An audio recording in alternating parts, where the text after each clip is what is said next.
Hey guys, Hero1701 here, and today we're working on Bear Battlegrounds again, and boy oh boy do I have a lot to show you. So I'm gonna try and make this as short as possible, but there's a lot to show, and still gotta make it entertaining and all. I try anyway. So let's just dive straight into it. Actually, before we dive straight into it, that was kind of stupid, but I just wanted to let you guys know a little something. Remember how I was complaining about how the text was slanted now? I fixed it.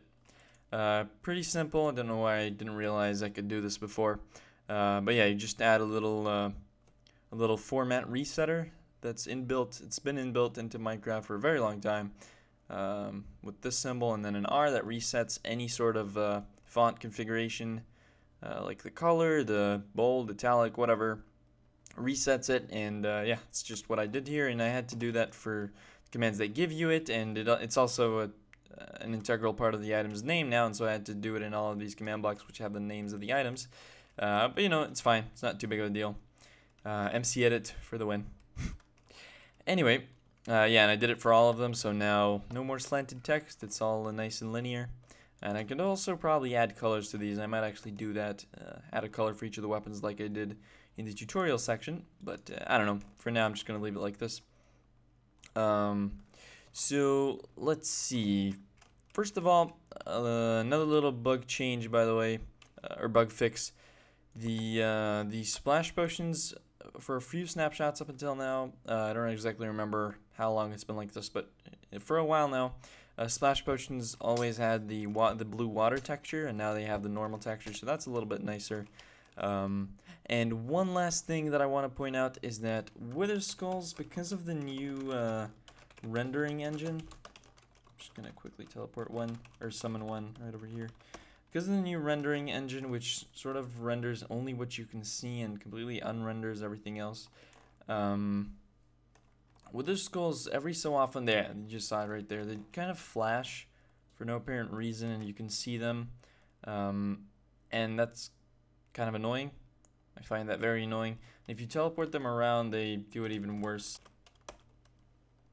I don't know, but very often when you teleport them, they'll just flash for a second. But anyway, they just randomly flash for a second when you move your camera like that. So it's not really something that I want to have in my map, and so I'm gonna try and avoid using Wither Skulls from now on completely, and replace Wither Skulls where I have been using them already. For example, in the grenade, I already replaced Wither Skulls. Just instead of having an item writing a Wither Skull, I'm just having a straight up item instead of a Wither Skull, which may look a little weird, especially if you're shooting a few. They kind of render a little bit iffy, but I assure you, those items are actually. Huh? That's really weird. Why did only one explode? Maybe I was too far away to see it? That's weird. Anyway, yeah.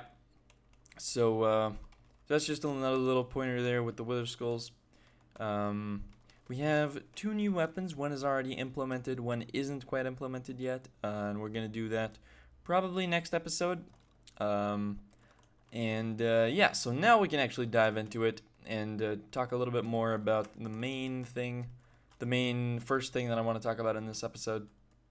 And that is the working final right-click detection. So right-click detection. Oh man, has this been an issue?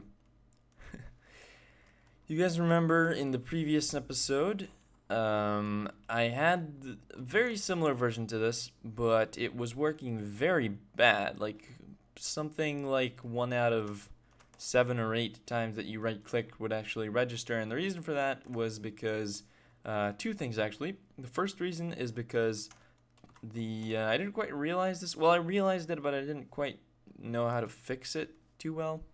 But what happens basically is, what I was doing is I was just summoning armor stands at the player who's holding a weapon constantly, and what I would do every single tick is kill the previous one and then right after summon a new one. Which means that when you summon a new armor stand, then it still takes a little while, like I don't know if it's 1 tick or possibly even less, but it takes a short amount of time before that armor stand is actually usable and actually it actually reacts to being right-clicked. It actually holds the item that you right-click on it with. It's something to do with like registering properly in the chunk or something. I don't really know, but it takes a while, which means that over the course of one whole tick is its whole lifetime, and if it's only usable for less than that, then substantially less than that actually, then it's most of the time it's not usable, which means that there's huge gaps where the armor stands are completely unusable and the right-click detection completely fails, like you saw in last episode. The second reason was because I made a little mistake with this little reset thing over here, similar to what I've done twice already before with the grenade and resurrection. Basically testing for any entity at all with a weapon score, and if it can't find one, then it's going to reset all weapon scores. So yeah, I made a little mistake with that, so that made it not actually work, not actually reset anything ever. And if you think about it, if we set scores for every single armor stand and we summon 20 armor stands per second, it only takes a few seconds before you get hundreds or even thousands of armor stands registered on the scoreboard. And all of those are getting processed every single tick, and yeah, that causes your game to lag, especially since I'm testing for stuff on the scoreboard in more than one place over here every single tick. Yeah, it really slowed down the game, and I don't really think I need to explain that lag equals mishaps, basically. Or inconsistency, I should say. Yeah, so anyway, the way this works, I didn't really explain this in the last episode. I said I would in this one. The way it works in a nutshell is, first thing that happens is this thing. We are setting the weapon score to 1 for a player that's holding a rifle, and it's 2 for resurrection, 2 for radial blast, 3 for resurrection, and 4 for the new Meteorite weapon, which I'll explain in just a moment. So it sets the scoreboard objective weapon to the appropriate number for a player if he's holding it. Right before that, we actually reset the weapon score for all players. Notice that this is an @A and not an asterisk. So every single tick, it checks what players are holding which weapons and sets an appropriate weapon score for those players. Now, then at the start of the next tick, then if the player is found to be holding a weapon, then we execute at him and summon an armor stand with the appropriate tags at his location. And then at the start of the next tick, if we can find an armor stand that's holding that same weapon, then we set in an equivalent number in that armor stand's weapon score, and then we executed an armor stand as a particular weapon score and set the appropriate objective score to 1 for the player who's closest, who has a weapon score of the appropriate number. Hopefully that makes sense. So I'll just take you through another one of these for the radial blast, for example. So radial blast is 2. We set the weapon score to 2 for players holding radial blast. Then if an armor stand is detected holding radial blast the next tick, then we set that armor stand score of weapon to 2. And then we execute our armor stand who has a weapon score of 2 and set the closest player within 2 blocks, by the way, who has a weapon score of 2. We set his rad blast score to 1. So hopefully that's possible to follow. And that only takes 3 command blocks per each individual weapons, whereas before it would take at least 10, because 9 to detect that it was holding that the player was holding a particular weapon, and then another one to figure out whatever if you right clicked. So yeah, so this is a much more compact, a lot nicer, a lot better in general. And then there's 2 more things at play here. The first is that if an armor stand actually gets assigned a weapon score, a positive weapon score, which means that he actually got one of the weapons, then we are immediately in the same tick going to kill that armor stand, like I said, if he has a weapon score of at least 1.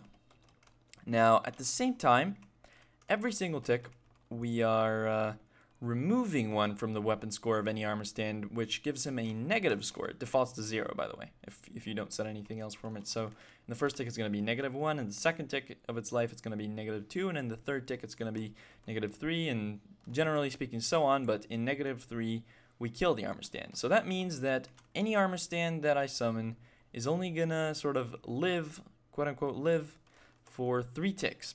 And 2 ticks is theoretically enough, because like I explained a little while ago, the armor stands take little under a tick, sorry, to be usable, and so 2 ticks should theoretically be enough so that every single armor stand can be usable in at least 1 game tick. But I just found that 3 works just that little bit much.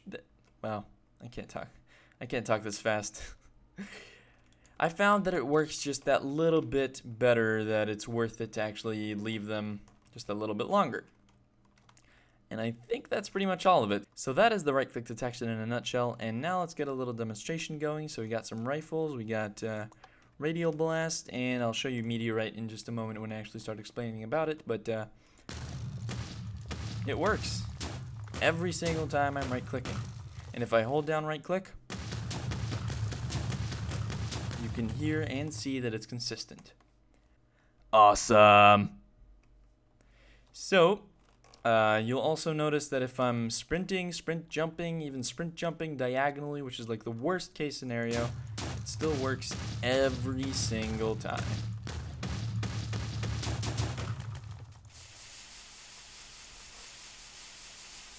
Amazing.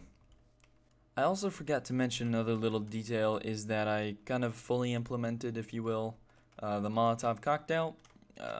I added another objective called Molotov, got rid of the test objective, and just replaced all the tests in here with Molotov.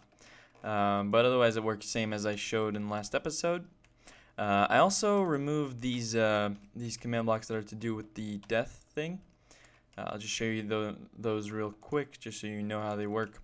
But I removed them from this fill clock because I realized that I want to have a few fill clocks running at the same time, each for a different use. So this one is devoted entirely just for making the weapons work, the special weapons, that is.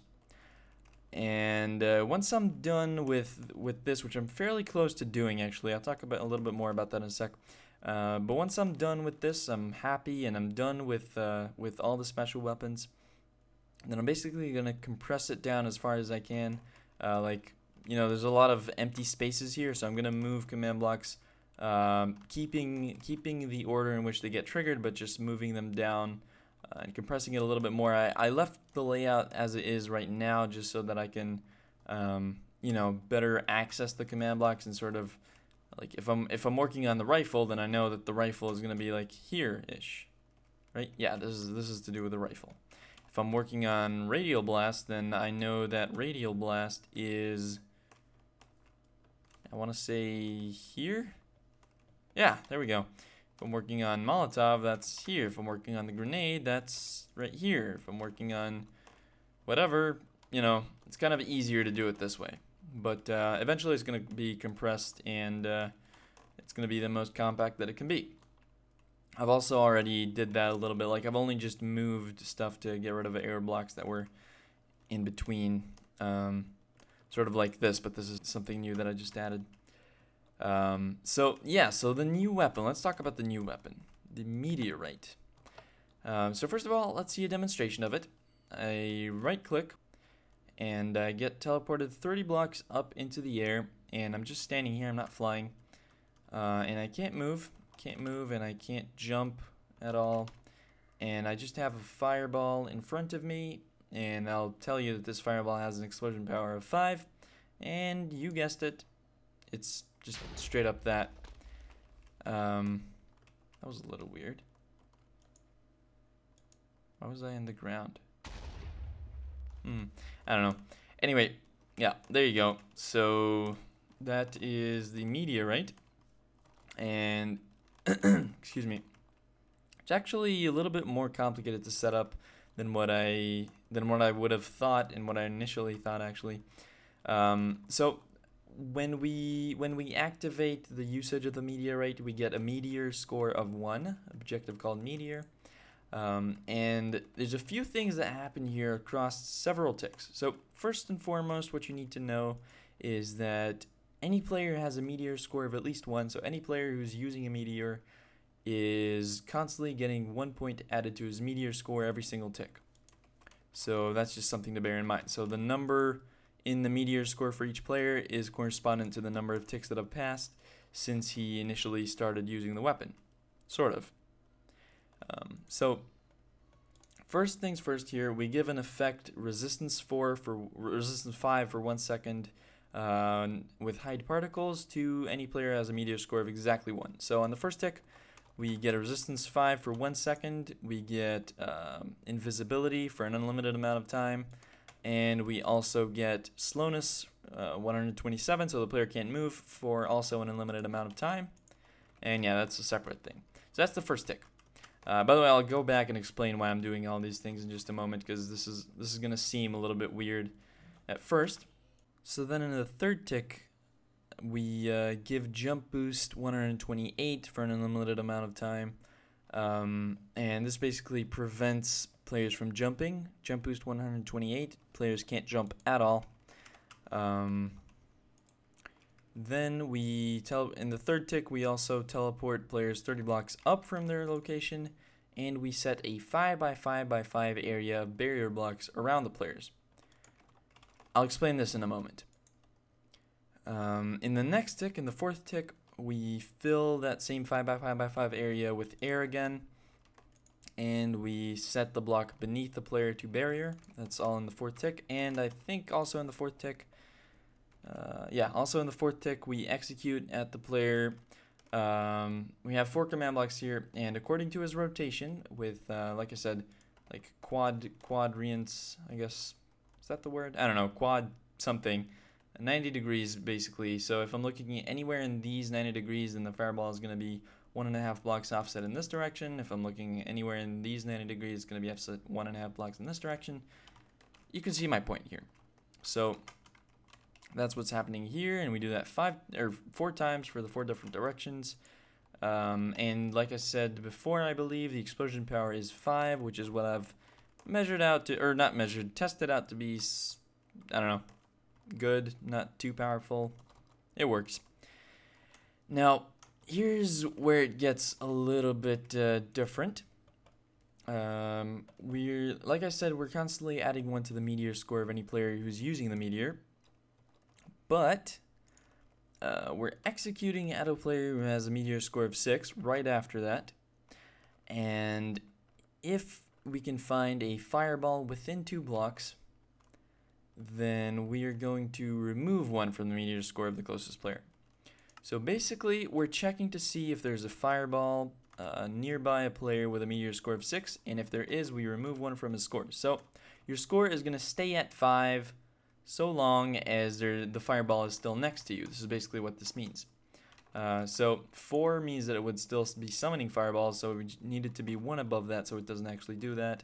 But we don't want it to keep on ticking because we want it to stop and wait for you to actually throw away the fireball, like fire it away. The next thing that happens is all of the following commands only work once the Meteor score reaches 15, so that means that the fireball has gone away and you've waited another half a second, because 10 ticks, half a second. And then what we simply do is get rid of the barrier block underneath you, remove all of your effects right here, and teleport you 30 blocks down and reset your score. Okay, that's a lot to take in. It's very weird at first, but let me explain.